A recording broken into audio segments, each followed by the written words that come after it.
de Salvador Borrego, ¿Qué pasa con Estados Unidos? Capítulo 8. Edición, 1999. Producción: Alejandro Concha Gajardo. www.alejandroconcha.com. Capítulo 8. ¿Realmente son marxistas? La clave de lo ilógico. Los altos funcionarios de Estados Unidos, incluyendo presidentes, secretarios, senadores, magistrados, etc., que durante 66 años estuvieron ayudando, solapando o subvencionando al marxismo, ¿han sido realmente marxistas? Los banqueros y financieros que durante esos 66 años fueron tan generosos para la causa comunista, ¿son realmente marxistas? ¿Y los magnates dueños de radiodifusoras, de televisoras, de periódicos y revistas que han alabado al marxismo, que han vilipendiado al antimarxismo, que han minimizado los crímenes de aquel, ¿son realmente marxistas? Categóricamente, no. Todos ellos han puesto su gigantesco poder al servicio del marxismo solo por solidaridad con sus hermanos de Moscú. ¿Por qué lo han hecho? Porque durante 66 años se quiso experimentar hasta dónde podría ser eficaz la táctica violenta encaminada a establecer un gobierno mundial. Y durante esos 66 años, desde 1918 hasta 1984, se fue comprobando lo siguiente. 1. Que el marxismo, táctica violenta, solo podía establecerse en un país mediante el engaño y a costa de sangre. 2. Que solo podía subsistir si se le subvencionaba económicamente y se saboteaba a sus opositores. 3. Que no podía ser autosuficiente y que su propia esencia engendraba creciente descontento. 4. Que los 100 millones de vidas que costaron sus avances en Europa, Asia, África y América, no bastaron para consolidarlo en ninguna parte y hacerlo autosuficiente. En cambio, en esos mismos 66 años se demostró que un sistema virtualmente democrático, pero conducido en lo político, en lo educativo, en lo económico y en los medios masivos de información, sí era eficaz para llegar a un gobierno mundial. Y como la meta de quienes planeaban en Washington y en Moscú era prácticamente la misma, al fin convinieron en que el marxismo confluyera en el neoliberalismo. Ese encuentro lo aprobó el dictador soviético marxista Yuri Andropov en 1984, de acuerdo con la élite del poder de Washington. Y en 1990 lo oficializó el 28 Congreso del Partido Comunista, en Moscú. Por su parte, Washington lo dio a conocer a través del presidente Bush el 11 de septiembre del mismo año. Eso no significa, de ninguna manera, que el marxismo, o comunismo, haya sido proscrito y condenado como otras doctrinas no comunistas. Sus abanderados siguen teniendo sitio de honor desde Marx, Lenin y Stalin, hasta el Che Guevara y Castro Rus. No sucede lo mismo con los que se oponían al marxismo, que siguen siendo condenados por los siglos de los siglos, desde Hitler, Franco y Pío XII hasta McCarthy y Pinochet. El marxismo continúa siendo enseñado en miles de universidades, en tanto que todo lo opuesto es minimizado o excluido de cualquier análisis. En cuanto a los cuadros marxistas, el neoliberalismo los conserva en sus nóminas y en sus medios educativos, culturales, informativos y políticos. Es una red que subsiste en el arsenal democrático y que podrá ser reactivada si la élite lo juzga conveniente. Por ahora su táctica es la llamada, comillas, de aproximación indirecta, que el capitán e historiador inglés Liddell describe del siguiente modo. Habrá de evitarse el ataque frontal contra toda posición establecida de largo tiempo y habrá que tratar en su lugar de envolverla con un movimiento de flanco. La presión directa tiende siempre a endurecer y consolidar la resistencia del adversario, del mismo modo que al apretar una bola de nieve tardará tanto más en derretirse cuanto más compacta se haya hecho. La aproximación indirecta es la manera más efectiva de trastocar el equilibrio psicológico y físico del contrario y hacer así posible su derrumbamiento. Así como en la guerra se emplea la artillería para ablandar al contrincante, antes de que se actúe sobre él para dominarlo, así la estrategia de la comillas. Élite del poder, inyecta gérmenes desinformativos para luego ir pasando de una etapa a otra hacia el gobierno global.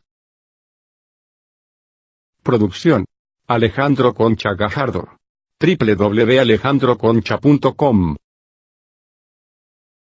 En el pueblo estadounidense hay enormes capacidades de trabajo, de hábitos sanos, de productividad y de ahorro. Pero, ¿hasta qué punto requiere la élite que esa fuerza se mantenga hasta cierto nivel para que siga siendo manejable? ¿Hasta qué punto desea que graves debilidades la tengan amagada? ¿Es una forma de lastre calculado? Surgen tales preguntas ante los estragos que la droga hace en millones de jóvenes norteamericanos, problema que solo se combate a medias. El régimen dispone de maravillosa tecnología para acabar con esa tara. Sus sistemas de detección cubren desde Texas hasta Colombia y desde Cabo Cañaveral hasta más allá de medio Atlántico. Sus satélites artificiales pueden ver en la noche y leer hasta las placas de un vehículo. A la opinión pública norteamericana se le ha convencido, mediante los medios informativos, de que el problema se ubica en Colombia, donde se produce la droga, y en México, territorio por donde pasa. Se soslaya que en Estados Unidos se recibe la droga, se almacena, se distribuye, se vende, se consume, se cobra y se lava el dinero. Algo así como 60.000 millones de dólares anuales, o más. La lucha antinarcóticos llega al extremo liberal de considerar que el drogadicto ejerce sus derechos, y si la autoridad trata con él, inmediatamente lo exhorta a que guarde silencio, o sea a que encubra a quienes le venden la droga, cosa que igualmente se hace con estos, y así con toda la red. Por otra parte, en la educación pública se cultivan ideas que tienden a romper los vínculos familiares y a favorecer el hedonismo, la homosexualidad y la violencia. Oficialmente se permite que en teatro, películas y literatura subsista un veneno de vulgaridades que erosionan el concepto de moral y de grandeza patria. Suele decirse que eso ocurre por un gran amor a la libertad. Pero, ¿no todo eso puede estar calculado y dosificado? ¿Acaso es el viejo adagio de divide y reinarás? Nada de eso se toleraba cuando todavía era indispensable conservar intacto el potencial del pueblo para librar guerras mundiales. Porque ahora sí. ¿Acaso porque la élite ya no tiene adversarios? Igualmente, cuando ese sector necesitaba al ejército para las dos guerras mundiales, hacía películas enalteciéndolo. Pero ahora, que ya no hay potencias a las cuales combatir, hace películas en que el ejército siempre es el villano. La misma política sigue en todos sus medios de información. Al parecer, conviene mantener a un pueblo en la cúspide de su salud y su fuerza cuando se le va a usar en grandes batallas, pero es prudente debilitarlo un poco cuando ya no se le necesita tanto. Entonces conviene amodorrarlo para que ante los problemas reaccione con bostezos. ¿Sin riesgos en el futuro? En 1996 el ex secretario de la Defensa de Estados Unidos, Caspar Weinberger, hizo un estudio acerca de posibles peligros de una nueva guerra mundial y consignaba, para 1998-2007, zonas de graves perturbaciones en Europa, Asia, el Medio Oriente e incluso en México, pero no veía ningún riesgo para Norteamérica. Del libro, La próxima guerra. Claro que Washington no veía, ni ve, que su magno poderío se halle en riesgo. La realidad palpable ahora es que Norteamérica, o la élite, tienen el mundo en sus manos. ¿Qué piensa hacer con él? Puede borrar todas las soberanías nacionales. Puede invocar derechos de injerencia. Puede hundir a todos en una crisis económica. Puede diluir al tercer mundo en neoliberalismo. Puede comprar o aplastar a quien sea. Puede impulsar la gran apostasía. Por ahora, como decían en Grecia, el futuro se encuentra en el regazo de los dioses.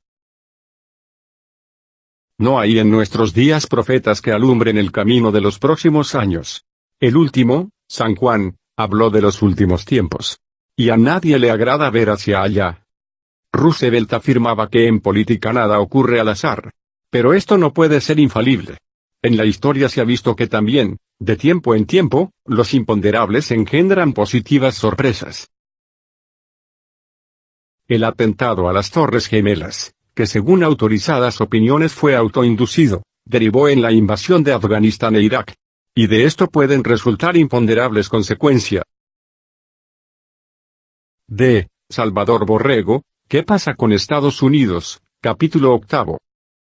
Fin del capítulo. Fin del libro. Producción: Alejandro Concha Gajardo. www.alejandroconcha.com